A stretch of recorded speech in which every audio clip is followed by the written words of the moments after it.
Éxodo capítulo 3, versículo 1 al 6 dice: apacentando Moisés las ovejas de Jetro su suegro, sacerdote de Madián, llevó las ovejas a través del desierto y llegó a Horeb, monte de Dios. Y se le apareció el ángel de Jehová en una llama de fuego en medio de una zarza. Y él miró y vio que la zarza ardía en fuego y la zarza no se consumía. Entonces Moisés dijo: iré yo ahora y veré esta gran visión. ¿Por qué causa la zarza no se quema? Viendo Jehová que él iba a ver, lo llamó Dios de en medio de la zarza y dijo: Moisés, Moisés. Y él respondió: heme aquí. Y dijo: no te acerques, quita tu calzado de tus pies, porque el lugar en que tú estás, tierra santa es. Y dijo: yo soy el Dios de tu padre, Dios de Abraham, Dios de Isaac, Dios de Jacob, Dios de casa de adoración. ¿Cuántos dicen amén? Entonces Moisés cubrió su rostro, porque él tuvo miedo de mirar a Dios. Pero esta palabra encierra una gran verdad, pueblo de Dios, la cual yo quiero enfatizar hoy, acerca de Moisés. ¿Y por qué, iglesia? ¿Por qué? ¿Por qué fue en una zarza que Dios se comunica con él? ¿Qué representa la zarza? ¿Qué es lo que quiere decir? Y la pregunta es: ¿por qué la zarza ardía y no se consumía? ¿Qué misterio? ¿Qué hay? ¿Qué mensaje le quería dar Dios a Moisés? ¿Qué mensaje Dios nos quiere dar hoy en este tiempo? ¿Está preparado, iglesia? Bendito sea el nombre del Señor. Primero, pueblo de Dios, tenemos que entender que hay un hombre llamado Abraham, a quien Dios le da una promesa. Dios le dice a Abraham: Abraham, te voy a multiplicar como las estrellas del cielo y como las arenas de la mar. Así va a ser tu descendencia. Lo paradójico del tema es que Abraham era anciano y Abraham no tenía hijos. Y para rematar, la esposa de Abraham era estéril. Así que la promesa que Dios le estaba dando era algo imposible para el hombre. Pero qué bueno que cuando Él promete, lo que para el hombre es imposible, para nosotros es posible. ¿Cuántos dicen amén? Aleluya. Ese Dios es el Dios de lo imposible. Esa es ese Abraham a que Dios le da una promesa. Pero también hay una profecía para Abraham. Y Dios le dice a Abraham: tu descendencia va a ser esclava por 400 años. Va a pasar por una situación demasiado complicada. Nace Isaac, el hijo de la promesa. De ahí empieza el rumbo de lo que Dios le había hablado a este hombre llamado Abraham. Ahora bien, iglesia, hemos escuchado que ha sido 430 años de esclavitud. Hemos escuchado que ha sido 400 años en la cual el pueblo de Israel estuvo en Egipto.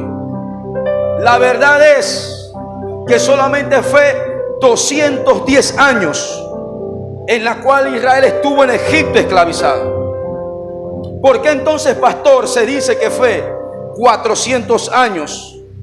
Porque a partir de Isaac se empieza a contar todo lo que empezó a vivir, porque Isaac formaba parte de la descendencia. Gente sabia, rabina, gente que conoce acerca de esto, de la cultura, ellos explican y cuentan que los 400 años empezó desde el nacimiento de Isaac. La promesa de Dios se refiere no solamente a Egipto, sino también a una tierra que no le pertenecía. Tan pronto como Abraham tuvo Isaac, su descendencia se vio forzada a vivir en una tierra ajena, incluyendo Canaán. Y desde ahí empieza el conteo de los 430 años. Isaac tenía 70 años cuando nació Jacob, su hijo. Y Jacob tenía 90 años cuando nació toda su descendencia. Perdón, tenía 130 años cuando nació toda la descendencia. Total, 190 años más los 210, 400 años que se cumple la esclavitud. En esa esclavitud, iglesia, rígida, dura, está el pueblo de Israel pidiendo al Señor ayuda. Señor, tú prometiste que no iba a mandar a alguien, pero no había nadie. No había nadie que apareciera. Esa etapa fue la etapa más complicada. Los que saben, los que estudian, los que conocen las escrituras, dicen que en esa etapa de 210 años nace la hermana de Moisés llamado Miriam. Y fue en la etapa de los 86 años donde nace este personaje. De hecho, los padres de Miriam la llamaron así porque la raíz de la palabra representa o significa amargura. Fueron 86 años de amargura total. Ahí en esa etapa, Dios estaba tratando con un hombre, un joven, un hombre llamado Moisés. La historia de él radica en muchas cosas, iglesia. No podemos profundizar. Pero antes de que él estuviera en el desierto, primero estuvo 40 años bajo el cuidado de su madre adoptiva en Egipto. Ahí fue educado Moisés. Ahí fue le enseñado. Moisés fue el hombre escogido por el Señor. Pero estuvo en una etapa de 40 años de preparación. Cómo llegó a Egipto de una manera muy sobrenatural, ya que su mamá tomó la decisión de ponerlo en el Nilo, uno de los ríos más peligrosos de África. Y por casualidad, como diría el buen panameño, pero en Dios no hay casualidad, hay diosidencias, sale la hija de Faraón a bañarse al río y ve esa barquilla y ve a un niño llorando ahí. Toma a ese niño y pide que una de las hebreas criara a esa criatura. La cosa es que la madre que vino a criar, o la mujer que vino a criar a ese niño recogido del río, era su propia madre, la madre de Moisés. Dios estaba preparando algo muy especial. La vida de Moisés se dividió en 40 años, etapas de 40 años. 40 años en Egipto, 40 años en el desierto y después 40 años con el pueblo de Israel rumbo al monte Oreb. Ahora, iglesia, Moisés es un nombre muy peculiar, pero hay una situación que estamos viendo en las escrituras. Capítulo 3, verso 1 en adelante. Moisés está apacentando las ovejas de su suegro. De repente Moisés ve que hay una zarza que está ardiendo. Es normal, natural. Si usted va a esos lugares de África, desérticas, una zarza arder es normal. La zarza es un arbusto lleno de espinas. Muchos traen frutos, otros no. Pero en ese tiempo en el desierto, lo lógico es ver las zarzas secas. Y por el sol radiante, incendiarse es normal verlo. Lo normal es verlo cómo humea, cómo se enciende y cómo se calcina por completo. Así que Moisés estaba acostumbrado a ver esas escenas. Lo que vio en Oreb fue algo distinto, porque cuando él ve la zarza, se encendió una zarza bien, pero esa zarza no se consume. Esa zarza está ardiendo. ¿Por qué no se consume? ¿Qué está pasando allá arriba? Se supone que en 10 minutitos eso se acabe de una vez, pero ya llevo 10 minutos y aún está ardiendo. Ya llevo media hora y eso sigue ardiendo. Hay un dicho por ahí que dice que la curiosidad mató al gato, ¿verdad? Y parece que a Moisés le llenó eso de curiosidad. Y Moisés subió. Y cuando Moisés sube y ve el lugar, ve la zarza ardiendo. Las escrituras nos habla que Dios le habla a Moisés y le dice: Moisés, detente. Moisés, Moisés. Y Moisés dice, heme aquí, detente, quita el calzado de tus pies, porque el lugar que tú estás pisando, ese lugar es santo. ¿Quién eres? Yo soy el Dios de Abraham, de Isaac, de Israel. De una vez Moisés se cubre con su manto. Siempre me pregunté, ¿por qué razón Dios le pide a Moisés que se quite las sandalias? Siempre me pregunté, ¿por qué razón apenas Dios ve a Moisés acercarse, le dice, detente, quítate las sandalias? Esto tiene una explicación. ¿Por qué las sandalias? Iglesia, primero tenemos que entender esto. Estamos claritos. ¿Quién no usa calzado en este tiempo? ¿Quién no se pone una sandalia? ¿Quién no se pone un zapato? Los zapatos dividen, de que impiden que tú toques lo que es la tierra.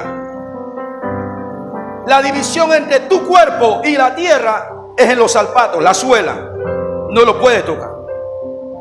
Primero, Dios le pide a Moisés, porque en el momento que Dios se le manifiesta, ese lugar se santifica. En el momento que Dios se manifiesta, ese lugar viene a ser sagrado. Déjame decirte algo, la Biblia dice que donde hay 2 o 3 congregados, Él está ahí presente. Esto quiere decir que este lugar está consagrado para el Rey de Reyes y Señor de Señores. Tú puedes poner un púlpito o un altar debajo de un palo de mango. Ahí ese lugar es consagrado para el Señor. Porque no es la inmensidad del lugar, es quien llegó al lugar. Y en ese momento, en esa zarza, el que se había manifestado, ¿quién era? El Dios Todopoderoso, Hashem, Jehová, Dios de los ejércitos. Segundo, ese lugar era santo porque ahí Dios le iba a entregar la Torá, los mandamientos, la ley a Moisés. Desde que Adán pecó, la tierra también fue castigada. ¿Y cómo fue castigada? Por Dios. Será maldita. ¿Sí o no? Los que leen Biblia saben lo que estoy diciendo. Serán malditas. La tierra quedó maldecida.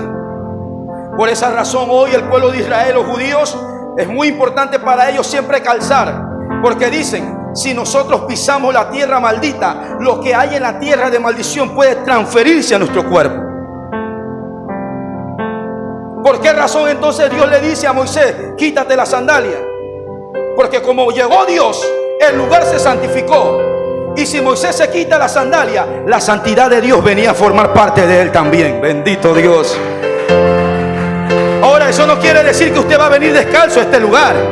Porque cuando usted va a decir, santo, estamos en santidad, vamos a quitarnos la sandalia, bendito Dios. No, no, no. Ahora, si usted siente hacerlo, gloria a Dios. Solamente que los pies estén bien limpiecitos, ¿verdad? Solamente que no estén nada sudaditos, porque entonces no vamos a sentir la gloria, vamos a sentir otra cosa, iglesia. Bendito Dios. Estamos aquí. Entonces Dios sabía que ese lugar estaba santo. Moisés, quítate la sandalia, porque cuando tú pises, entonces mi santidad también formará parte de ti. Eso es lo primero que tenemos que tener claro, iglesia. Ahora la pregunta es, ¿por qué Dios escoge a Moisés? Muchas veces pensamos, hey, pero ¿por qué Dios no me mira a mí? ¿Por qué Dios sí ve a fulano? ¿Por qué a Juan? ¿Por qué al pastor? ¿Por qué a Mengano? ¿Por qué al que dirige? Pero ¿por qué como que Dios no me mira a mí? Déjame decirte, Dios mira a todos. Él está atento a todas las personas, iglesia.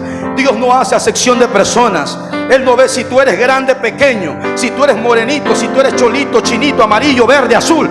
No lo ve. Él solamente ve lo que tú estás haciendo para Él. Y Él está esperando un corazón sincero que venga a servirle y adorarle. Entonces la pregunta es, ¿por qué Dios escoge a Moisés? Es que Moisés tenía un corazón tremendo, iglesia. Primero vemos a Moisés. Está en el palacio. Moisés era un príncipe, hermano. Tú sabes lo que es un príncipe. No estamos hablando del del hijo del presidente. Estamos hablando del hijo del rey. Moisés era un príncipe.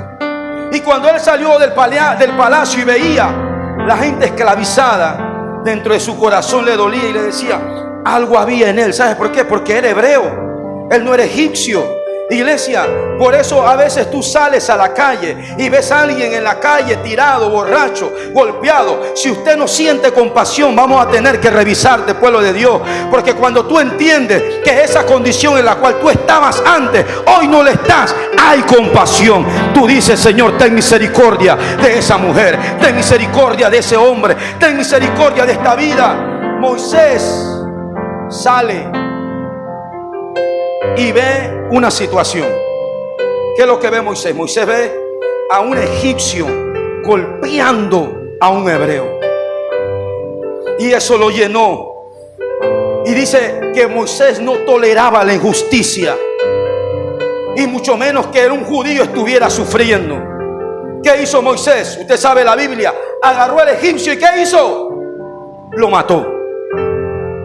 Lo enterró. Nadie me vio. Lo maté, lo enterré. Al siguiente día, Moisés nuevamente sale a la escena. Pero en esta vez no ve a un egipcio. Ahora ven judíos, hermanos peleándose. Y Moisés sale a la defensiva. Dios está viendo el corazón de Moisés. Moisés no tolera la injusticia. En el segundo día, Dios ve el corazón de Moisés, que no solamente era un egipcio castigando a un romano, sino que también entre hermanos Moisés no quería que hubiera pleitos. Y cuando se le acerca le dice, ¿por qué haces eso? El hebreo le dice, me vas a matar igual como hiciste con el egipcio. Moisés descubre y sabe que ya sabían la verdad. Y él sabía que si Faraón se enteraba lo iban a matar. ¿Qué hace Moisés? Moisés sale. No soportaba la justicia. Dios mirando a Moisés no soporta la injusticia. No soporta la injusticia entre los hermanos. Moisés huye al desierto. Cuando huye, se encuentra en un pozo donde unas bellas doncellas vienen, hijas de un sacerdote de Madián llamado Jetro, y ellas venían a recoger agua en sus cántaros. De repente venían pastores de ovejas y empezaban a molestar a estas muchachas, y Moisés, indignado, no soportó la injusticia que había ahí y fue y empezó a pelear con ellos, los defendió. Las chicas muy impresionadas, Moisés los ayuda a sacar agua y después se van y le cuentan a papá, papá, ahí hay un egipcio que nos defendió. No toleró la injusticia. Y Dios observando a Moisés. Óigalo, líder, tal vez tú pienses que nadie te está viendo. Tal vez tú estás haciendo el trabajo al escondidito y tú piensas que nadie te está observando. Tal vez tú estás haciendo, pero el pastor no me da ni las gracias. Espérate, no te preocupes si yo tal vez no te agradezca del trabajo que tú estás haciendo. Pero algo yo estoy claro, iglesia. Dios te está viendo cada paso, cada trabajo, cada cosa que estás haciendo para Él. Porque Él sabe. Te está observando. Y está Moisés.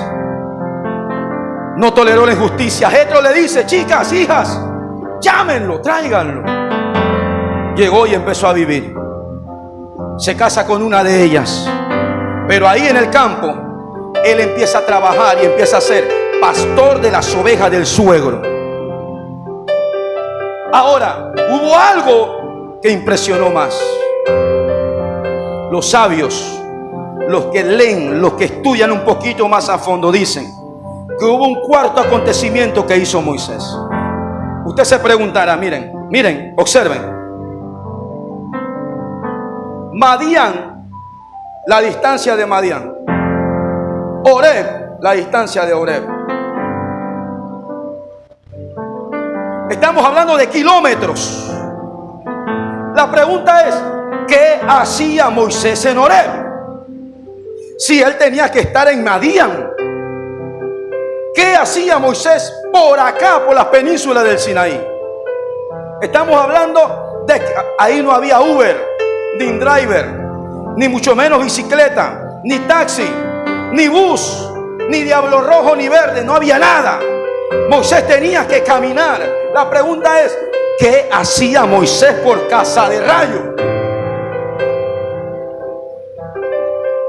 ¿Qué hacía? Estaba paseando, quería ver qué había en el monte. No. Los sabios dicen que en su cuidado como pastor de ovejas, una de las ovejas se le escapa y se le va lejos, lejos, lejos, lejos, y Moisés va y lo agarra, pero ya la ovejita estaba cansada. Lo cargó, lo llevó y empezó a caminar. Y Dios empezó a mirar a Moisés y empezó a decir, pero espérate, si este hombre también tiene compasión por los animales, yo creo que este es el hombre que yo puedo tomar para que tenga compasión y ser líder de mi pueblo. Iglesia, no es que el hombre te vea, es que Dios te esté viendo, porque el trabajo que tú haces en lo poco y le eres fiel, entonces Él dice, yo te veo preparado para poder darte un ministerio, almas, vidas. Y eso fue lo que pasó con Moisés. Moisés al regreso entonces ve la visión. ¿Se acuerdan de la visión?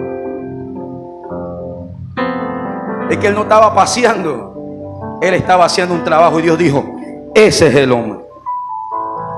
Se le aparece en la zarza. Ahora sí, este es el momento. Dios se dio cuenta que Moisés tenía compasión.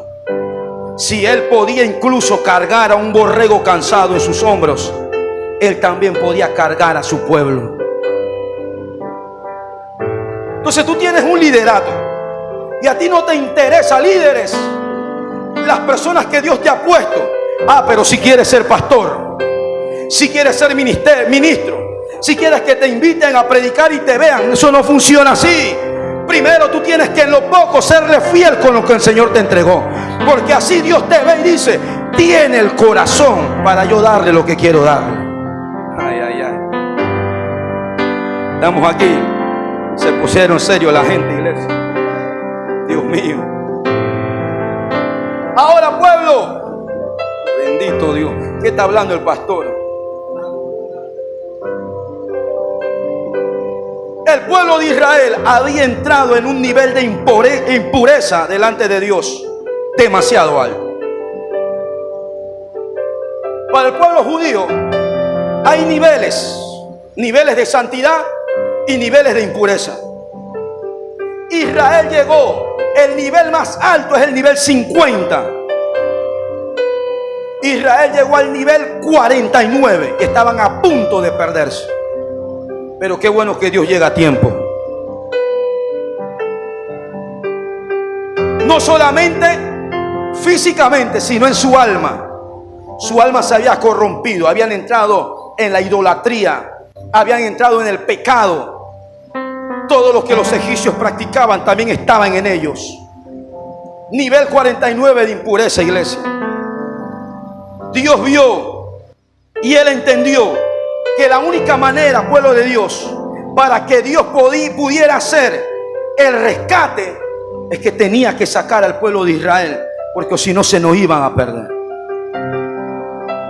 En los momentos más bajos, en los momentos en los cuales tú pides auxilio, Dios es experto a aparecerse en los momentos más complicados de tu vida, iglesia.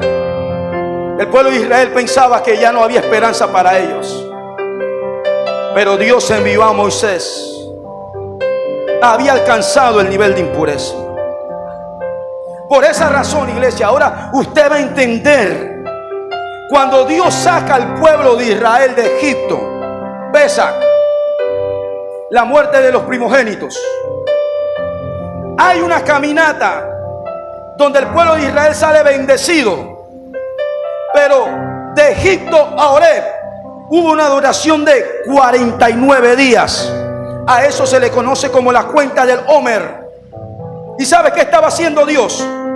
Tanto era la impureza que día tras día estaba santificando a su pueblo. Por eso se le conoce como la fiesta de los panes sin levaduras. Ay, ay. ¿Me estás entendiendo? Bendito Dios. Yo creo que usted quería escuchar era no sé, la semilla, el trigo, porque de tal manera amó Dios al mundo. Por esa razón, las cosas no se dieron por casualidad.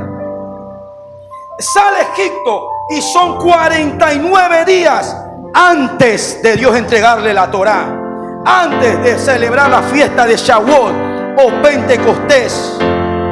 ¿Por qué? Porque Dios no te puede dar algo si primeramente no trata con tu corazón. Dios no te puede bendecir si primeramente no te restaura por dentro. ¿Sabe cuál es el problema de la iglesia? Que nosotros queremos restaurar lo que nosotros no podemos restaurar. Queremos arreglar la vida de la persona. No, deja que Dios lo haga, porque Dios restaura de dentro para afuera. Dios sabía que los hebreos habían venido totalmente contaminados. Cada día empezó a limpiarlos hasta llegar al día número 49. Día 50, la Torá. ¿Sabe lo que me llama mucho la atención de Moisés? Moisés fue el líder escogido. Ahora, regresamos. Voy para atrás. Moisés ve la visión. La zarza se cubre. Si Moisés no se cubre, Dios le empieza a revelar. Bendito Dios. Es que usted tiene que entender, es que el Dios que nosotros le servimos no está encajonado en 4 paredes, iglesia. El Dios que nosotros le servimos no es de una religión, bendito Dios. El Dios que nosotros le servimos es el Dios de toda humanidad, pueblo del Señor. El Dios que usted y yo le servimos es el Dios todopoderoso. Y Él habita en una luz inaccesible. Para Él no hay tiempo. Si Moisés podía ver el resplandor de Dios, usted sabe qué iba a pasar. Moisés iba a ver todo el capítulo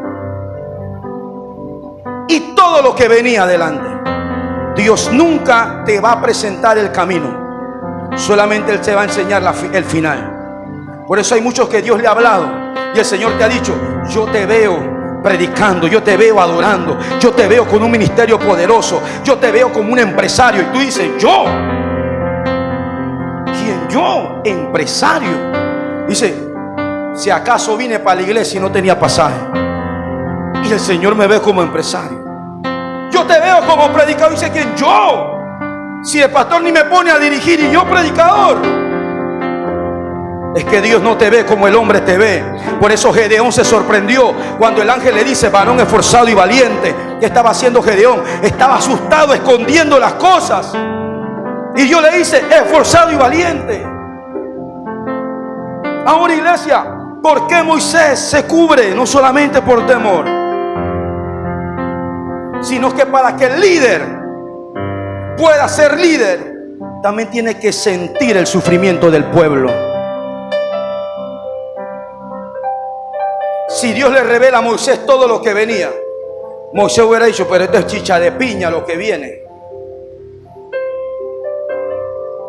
Pero no, Dios le dice: Moisés, tú tienes que actuar también. Por eso cada vez que Moisés venía el sufrimiento del pueblo, él empezaba también a decir: Señor, ¿por qué tanto sufrimiento? El líder tiene que saber entender la situación de cada persona. No todos están pasando la misma etapa, iglesia. La prueba del siervo Nazario y su familia no es la misma que usted está pasando. La prueba del hermano Juan no es el mismo que el del hermano Pablo. La prueba de los diáconos no es lo mismo de usted, joven. Cada uno está pasando por una situación. ¿Sí o no? Pero usted debe de conocer que hay 2 tipos de sufrimiento. Ay, bendito Dios. ¿Está preparado para eso? Ahora usted va a disfrutar cuando le vengan las pruebas. Bendito Señor, aleluya. Por eso nos dicen loco. Porque solamente un loco, pastor, se alegra cuando hay pruebas. Y usted lo ve saltando, brincando y cantando. Y tú dices: pero ¿qué pasó? Y cuando usted ve, no tiene plata, no tiene comida, está enfermo, está a punto de... Pero usted lo ve: aleluya, gloria a Dios, aleluya, gloria a Dios. Es que ese loco entendió que el sufrimiento también es importante. Ay, ay, ay. Hay dos tipos de sufrimiento, iglesia. Miren, el sufrimiento, cuando una persona entiende el propósito del sufrimiento, cuando la persona entiende por qué está pasando las cosas. Ejemplo, el peor sufrimiento de una persona, padres, que usted puede tener es ver a su hijo sufrir. ¿Sí o no? Los que son padres. Si usted ve a su hijo sufrir, llorar, dígame si a usted no le va a doler como papá y mamá. ¡Oh! Pero ¿qué pasa si usted lo está viendo sufrir en el dentista? ¿Qué pasa? Ya tu manera de pensar cambia. Porque tú dices, hijo, aguanta. Sé que duele, pero este sufrimiento tiene propósito. Porque cuando salgas de ahí tendrás una sonrisa hermosa y bella. Entonces, hay sufrimientos que cuando tú entiendes el propósito, en vez de llorar, tú te gozas. Ay, ay, ay, ay, ay. Porque sabes que después de eso viene una mayor bendición, pueblo del Señor. Ahora hay otro sufrimiento. ¿Y cuál es? Cuando tú desconoces el motivo del sufrimiento. Tú no sabes. Cuando no entendemos la injusticia. ¿Por qué están hablando de mí? ¿Por qué a mis espaldas? ¿Por qué? Porque estoy limpio. Porque ahora que te estoy sirviendo me botaron del trabajo. Porque ahora que estoy sirviendo mi familia enferma, pasando por esto. ¿Por qué? O sea, cuando tú desconoces por qué ese sufrimiento, eso va a traer un dolor severo y perseverante. Por eso hay gente que se rinden entonces. Por eso la gente dice que ya yo no aguanto más, pastor, ya yo renuncio a esto. Pero cuando tú entiendes que el Padre te está llevando al dentista y el Padre te está diciendo, aguanta un poquito más porque lo que viene es grande, lo que te voy a entregar. Tú dices, Señor, aunque me duela, te voy a adorar. Por eso usted entiende que hay 2 o 3 locos que cuando viene la prueba, en vez de llorar, adora. En vez de quedarse en la casa, viene al culto. En vez de callarse, glorifica al Padre. Estamos aquí. Moisés entendió eso. Él no le convenía saberlo todo. Él tenía que entender el sufrimiento del pueblo. Por eso pasó lo que pasó. Ahora termino con esto, iglesia. Déjame entrar en el rema, en el núcleo de la palabra. ¿Por qué razón Dios se le presenta a Moisés en una zarza? Abraham, ¿cómo se le presentó? Le habló. Moisés, Abraham, deja la tierra y tu parentela. ¿Cómo le habló a Jacob? Durmiendo, se le aparece en visión. ¿Pero por qué en una zarza? Dios es Dios. ¿Por qué no podía aparecérsele de una vez a Moisés y decirle, Moisés, te escojo? Bendito Dios. Moisés en su corazón sufría porque sabía que el pueblo estaba a punto de ser exterminado. Moisés en su corazón sufría porque dentro de él era hebreo y él sabía las condiciones que estaba pasando el pueblo. Por esa razón Dios se le presenta en una zarza ardiendo que no se consumía. Era algo inusual para Moisés, porque ver una zarza arder era natural verlo consumirse inmediatamente, pero Moisés lo veía y veía y veía y no se consumía. ¿Sabe por qué? Porque Dios le estaba diciendo, Moisés, observa, la zarza está seca, así como está el pueblo seco. Moisés, observa, la zarza tiene espinas, así como el pueblo está lleno de pecado, de idolatría. Moisés, observa, está el fuego, pero esa zarza no se consume, así como está el pueblo también. que aunque le vengan pruebas, luchas y dificultades, va a ser como la zarza. Porque el fuego va a ser la candela de pruebas que van a venir. Pero yo creo que hay muchas zarzas en este lugar, que vinieron las pruebas, las luchas, los dolores, pero se han mantenido sin consumirse. Dios le dice a Moisés: mi pueblo es como la zarza, que aunque vengan pruebas, el fuego no le va a consumir, pueblo del Señor. ¿Qué te quiere decir el Señor en esta noche? No importa la prueba, no importa la lucha, no importa la dificultad, usted es una zarza, pueblo de Dios. Abrazarse en este lugar, abrazarse en este lugar. Iglesia, se está quemando, te está consumiendo, pero sabe, la llama de la zarza va a mantenerse firme. Todos los pueblos grandes que había, el imperio romano, el imperio persa, el imperio babilónico, el imperio griego, todos se vinieron abajo. ¿Usted sabe quién se mantuvo? El pueblo de Israel. Segunda Guerra Mundial, termina la guerra, Hitler empieza un holocausto de judíos, pero ¿sabe quién se mantiene? El pueblo de Israel. Hasta el sol de hoy, 1948, el pueblo de Israel se establece como nación, y hoy en día es el pueblo más bendecido. ¿Sabes por qué? Porque aunque era zarza, la prueba del fuego no lo iba a consumir, pueblo de Dios. Y sabes, te tengo noticia, porque el que cree en Jesucristo, las promesas de Abraham también le llega a su vida. ¿Qué quiere decir eso? Que así como Israel es zarza, la iglesia también es zarza. Prueba que venga, prueba que usted se mantiene. Prueba que venga, usted se mantendrá firme. Había muchos milagros que Dios hacía, pueblo del Señor. Había muchos milagros que el Señor manifestaba en el arca. El tabernáculo, los eruditos bíblicos dicen que habían 10 milagros que acontecían siempre que había sacrificio. Porque es lógico, tú empiezas a analizar y a estudiar. Tú dices, hay una matanza diaria de animales. Todos los días, sangre de animales derramarse. Si usted ha vivido cerca de una porquería, de un matadero, usted va a entender que de repente entra un olor que bendito Padre. Yo vivo en Ubarriján, San Gabriel, en la parte de atrás hay una porqueriza, y a veces entra una brisa que bendito Dios. Tú dices, pero Santo de Israel. ¿Sabes cuál era el milagro que acontecía en el tabernáculo?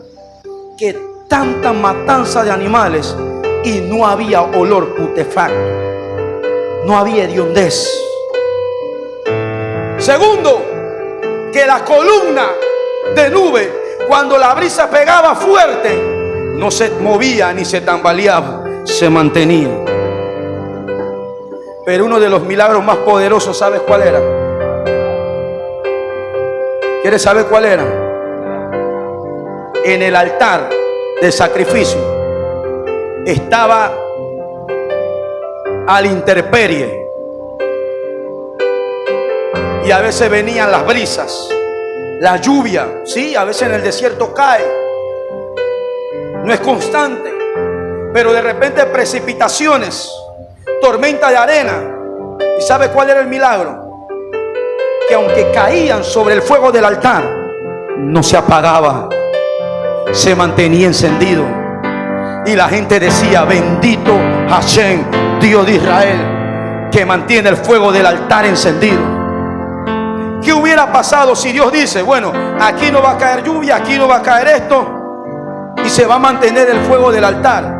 No tiene lógica. Obvio que no se va a apagar. Pero el milagro, ¿cuál era? El milagro estaba en que aunque caía agua y venía de todo, ¿qué pasaba?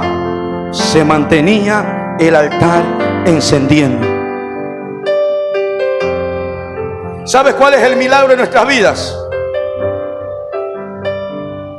Que usted es el altar y también el fuego. ¿Y sabe cuál es el milagro más fuerte? Yo yo decía en un seminario de adoración, hay un nivel de adoración altísimo que es el nivel 3. ¿Cuál es ese nivel de adoración? Las que los ángeles no entienden.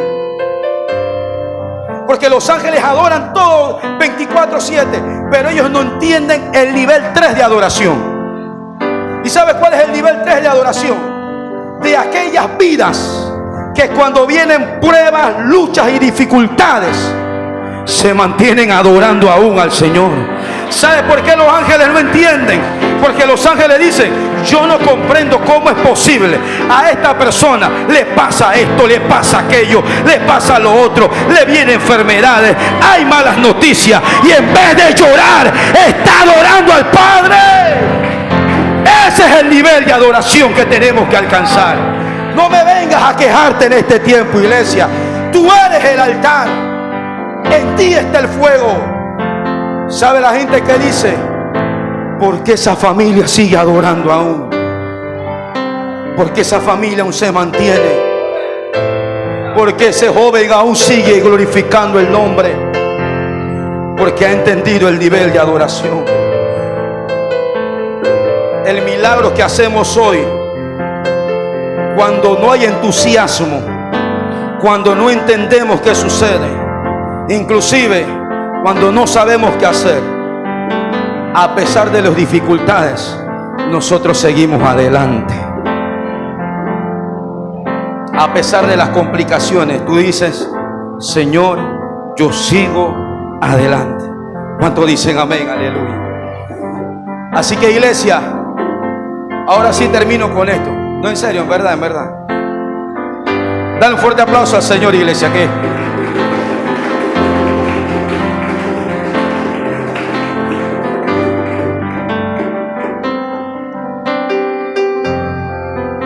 Dios no quiere. La Biblia dice: sé santo porque Él es santo. Así como hay 50 niveles de iniquidad, de maldad total, también hay 50 niveles, según los rabinos judíos, de santidad. Si tú llegas a ese nivel cúspide, todo a tu alrededor no tendrá sentido. Y lo que usted debe saber es que nosotros vivimos en esta tierra. Si tú llegas a conocer ese nivel, lo vamos a llegar a conocer cuando el milenio sea establecido por nuestro amado. Pero en este tiempo, llegar a conocer este nivel, a ti se te va a hacer insípido todo lo que vive alrededor. Es decir, ya, ¿de qué vale trabajar? ¿De qué vale estudiar? ¿De qué vale hacer esto? Yo quiero estar ahí solamente adorando al Señor. Suena bonito, está bien, pero la verdad, ¿cuál es? Usted vive aquí en esta tierra. Y en esta tierra hay que trabajar. Ay, ay, ay. Por eso Dios no bendice a vagos ni a flojos. No quiere trabajar, vaya a estudiar entonces. Pero haga algo. Se pusieron serio la gente. Bendito Dios. ¿Está serio? ¿Sabe por qué? Porque estamos en un mundo de combates, desafíos, libre albedrío, mucho esfuerzo para seguir adelante. Para ello siempre tiene que haber dos bandos. Siempre. Imagínate que tú estás en una competencia pero no tienes un contrincante. ¿Qué sentido tiene competir entonces? Que voy a competir voleibol, voy a competir en fútbol, pero cuando tú ves, no hay contrincante. Ya, llegué, soy el campeón, listo. Por eso las dificultades y las pruebas. Porque cada vez que tú te levantas, viene una lucha nuevamente. ¿Qué usted pensaba? Que ya, porque el pastor es pastor, ya está llegando a ser querubín. No, yo me levanto también y a veces no tengo ganas de orar, hermano. Yo me levanto también y a veces digo: hoy no voy al culto, pero soy el pastor, tengo que venir. Amén. A veces yo me levanto y no tengo ganas de nada de Dios. ¿Por qué? Porque todos los días es un desafío nuevo, pueblo del Señor. Estamos jugando en un juego y una vida que de propósitos. Y entre más competidores haya, mayor va a ser tu formación. Por eso todo es necesario. El propósito es enfrentarnos, luchar, levantarnos después de cada prueba. No importa la caída en la cual hemos sido sometidos. Caíste, levántate. Usted sabe quién es el que pierde. No es el que cayó, sino el que se quedó ahí. Por eso la Biblia dice: el que persevera hasta el fin. ¿Y sabe qué quiere decir perseverar? Perseverar es que cuando yo voy en el camino, pum, tropecé, me caí, pero vamos a seguir. Y voy de nuevo en el camino y pum, otra prueba, tropecé, caí, pero voy a seguir. Si tú perseveras hasta el fin, encontrarás la salvación, iglesia. Por eso tú tienes que entender, este camino es de desafíos. Hoy pasaste una prueba, mañana viene otra prueba también, pasado viene otra prueba también. Pero yo le estoy hablando a zarzas que cuando venga la llama van a decir: yo soy la zarza que no se consume y siempre voy a adorar. Vamos, ponte de pie, iglesia, aleluya. Oh, sí, Señor, te adoramos, te bendecimos, mi Rey. No hay nadie como nuestro Dios.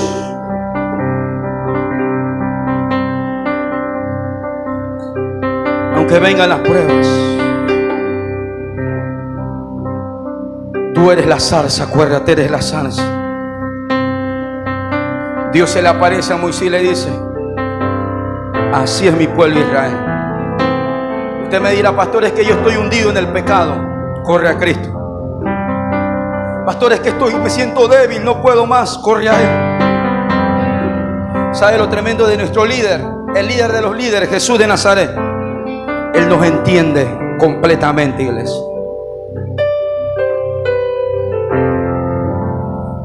No olvides, eres la zarza. El fuego tiene que venir. Las pruebas van a venir. Pero cuando tú eres zarza, te mantienes ahí. Levanta tus manos. Dile: Señor, dame claridad del propósito del sufrimiento, Señor.